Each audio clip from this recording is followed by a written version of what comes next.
ಇಲ್ಲಿ ಭಾರ್ಗವಿ ಮತ್ತು ಅರ್ಜುನ್ ನಡುವೆ ಮತ್ತೆ ಗಾಯತ್ರಿ ದೇವಿ ವಿಶ್ವವಾಗಿ ಜಗಳ ಆಗತ್ತೆ. ಇಲ್ಲಿ ಗಾಯತ್ರಿ ದೇವಿಯನ್ನ ಸಾಯಿಸೋಕೆ ಹೋಗಿದ್ರು ಜಿ.ಪಿ ಅಂತ ಹೇಳ್ತಿದ್ದಂಥ ಭಾರ್ಗವಿ ಇವತ್ತು ತನ್ನ ತಂದೆ ಸಾವಿಗೂ ಜಿ.ಪಿನೇ ಕಾರಣ ಅಂತ ಹೇಳುವುದಕ್ಕೆ ಮುಂದಾಗ್ತಿರ್ತಾರೆ. ಆಗ ಅರ್ಜುನ್ ರುಚಿಗೆ ಹೇಳ್ತಾರೆ, ಈ ಜಾಗದಲ್ಲಿ ಬೇರೆ ಯಾರೇ ಇದ್ದಿದ್ರು ನಾನು ಸುಮ್ಮನೆ ಇರ್ತಿರ್ಲಿಲ್ಲ. ಏನು ಅನ್ಕೊಂಡಿದ್ರೆ ನನ್ನಪ್ಪನ ಬಗ್ಗೆ, ಇನ್ನು ಮುಂದೆ ಈ ರೀತಿ ಮಾತಾಡಿದ್ರೆ ನಾನು ಸುಮ್ಮನೆ ಬಿಡುವುದಿಲ್ಲ ಅಂತ ಕೂಡ ಹೇಳ್ತಾರೆ. ನಂತರ ಇಲ್ಲಿ ಅರ್ಜುನ್ ವಂದನಾನ ಭೇಟಿ ಆಗ್ತಾರೆ. ಅಲ್ಲಿ ವಂದನಾ ನಿನ್ನ ಹೆಂಡ್ತಿ ನೀನು ಹಿಂದೆ ಕದ್ದು ಮುಚ್ಚಿ ಬೇರೆದೇ ಕೆಲಸ ಮಾಡ್ತಿದ್ದಾಳೆ, ತಗೋ ಈ ಒಂದು ಕಾಲ್ ಗೆಜ್ಜೆಯನ್ನ, ಕಾಳಿ ಇದ್ದಾಳಲ್ವಾ ಅವಳಿರೋ ಜಾಗದಲ್ಲಿ ಗೆಜ್ಜೆ ಸಿಕ್ಕಿದ್ದು, ಇದು ಭಾರ್ಗವಿದು ತಾನೆ ಅಂತ ಹೇಳಿ ವಂದನಾ ಅರ್ಜುನ್ ಕೈಗೆ ಕೊಡ್ತಾರೆ. ಈ ಕಡೆ ಅರ್ಜುನ್ಗೆ ಕಾಳಿ ಭಾರ್ಗವಿ ಇಬ್ರು ಒಂದೇನಾ ಅನ್ನೋ ಅನುಮಾನ ಶುರುವಾಗಿದೆ.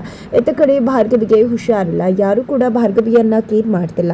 ನಿರ್ಮಲಾ ಮತ್ತೆ ಸಾಕ್ಷಿ ಅವರು ನೀರು ಕೊಡಿ ಅಂತ ಹಿಡಿದು ಅದೇ ನೀರನ್ನ ಕುಡಿದು ನಿನ್ಗೆ ಯಾರು ಕೂಡ ನೀರು ಕೊಡುವುದಿಲ್ಲ, ನಿನ್ಗೆ ಯಾರು ಕಾಳಜಿಯನ್ನ ಕೂಡ ಮಾಡುವುದಿಲ್ಲ ಅಂತ ಹೇಳಿ ಹೊರಟ್ಬಿಡ್ತಾರೆ. ಆಗ ಜಿ.ಪಿ ಅಲ್ಲಿಗೆ ಬಂದಿದೆ. ಭಾರ್ಗವಿ ಪರಿಸ್ಥಿತಿಯನ್ನ ನೋಡಿದೆ, ತಣ್ಣೀರ್ ಬಟ್ಟೆಯನ್ನ ಹಾಕೋದ್ರ ಮುಖಾಂತರ ಜ್ವರವನ್ನ ಕಡಿಮೆ ಮಾಡ್ತಾರೆ. ಜೊತೆಗೆ ಡಾಕ್ಟರ್ಗೂ ಕೂಡ ಇನ್ಫಾರ್ಮ್ ಮಾಡಿ ಡಾಕ್ಟರ್ ಅನ್ನ ಕರೆಸ್ತಾರೆ.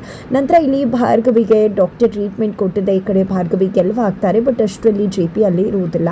ಈ ಕಡೆ ಅರ್ಜುನನ್ನ ಕೈ ಹಿಡಿದು ಥ್ಯಾಂಕ್ಸ್ ನನ್ನನ್ನು ಹಾರೈಕೆ ಮಾಡೋದಕ್ಕೆ ಅಂತ ಭಾರ್ಗವಿ ಹೇಳಿದಾಗ, ನಾನಲ್ಲ ಹಾರೈಕೆ ಮಾಡಿದ್ದು, ನೀವು ಥ್ಯಾಂಕ್ಸ್ ಹೇಳಬೇಕು ಅಂದರೆ ಡ್ಯಾಡ್ಗೆ ಹೇಳಬೇಕು, ಯಾವಾಗಲೂ ಬರೀ ಡ್ಯಾಡ್ ಬಗ್ಗೆ ತಪ್ಪನ್ನೇ ಯೋಚನೆ ಮಾಡ್ತೀರಾ ಅಲ್ವಾ, ಸ್ವಲ್ಪ ಡ್ಯಾಡ್ ಬಗ್ಗೆ ಕೂಡ ಒಳ್ಳೆಯದಾಗಿ ಯೋಚನೆ ಮಾಡಿ. ಇವತ್ತು ನಿಮ್ಮನ್ನು ಈ ರೀತಿ ಗೆಲುವು ಮಾಡೋದಕ್ಕೆ ಕಾರಣನೇ ಡ್ಯಾಡೇ ನಿಮ್ಮನ್ನು ಹಾರೈಕೆ ಮಾಡಿದ್ದು ಅಂತ ಹೇಳಿ ಅರ್ಜುನ್ ಹೇಳ್ತಾರೆ. ಈ ಕಡೆ ಭಾರ್ಗವಿಗೆ ಏನು ಮಾಡಬೇಕು ಹೇಳಬೇಕು ಗೊತ್ತಾಗ್ತಿಲ್ಲ.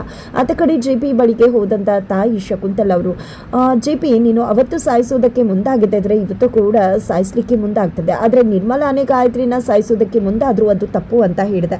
ಅಲ್ಲೇ ಗೊತ್ತಾಗ್ತಿದೆ ನೀನು ಅವತ್ತು ತಪ್ಪು ಮಾಡಿಲ್ಲ ಅಂತ. ಹಾಗಿದ್ರೆ ಅವತ್ತು ಏನು ನಡೀತು ಜೆ.ಪಿ, ಗಾಯತ್ರಿ ಮತ್ತೆ ನಿನ್ನ ನಡುವೆ ನಡೆದಿದ್ದೇನು ಅಂತ ಶಕುಂತಲಾ ಕೇಳ್ತಿದ್ದಾರೆ. ಈ ಕಡೆ ಜೆ.ಪಿ ಬೆಚ್ಚಿ ಬೀಳ್ತಿದ್ದಾರೆ. ಇತ್ತ ಕಡೆ ಗಾಯತ್ರಿ ದೇವಿ ಅಂತೂ ರವೀಂದ್ರ ಥರನೇ ಭಾರ್ಗವಿ ಕೂಡ ಸತ್ಯನಾಯಕ್ಕೆ ಜೈ ಅಂತಾಳೆ, 4 ಕಣ್ಣೀರು ಹಾಕಿದ್ರೆ ಕರ್ಗು ಹೋಗ್ತಾಳೆ.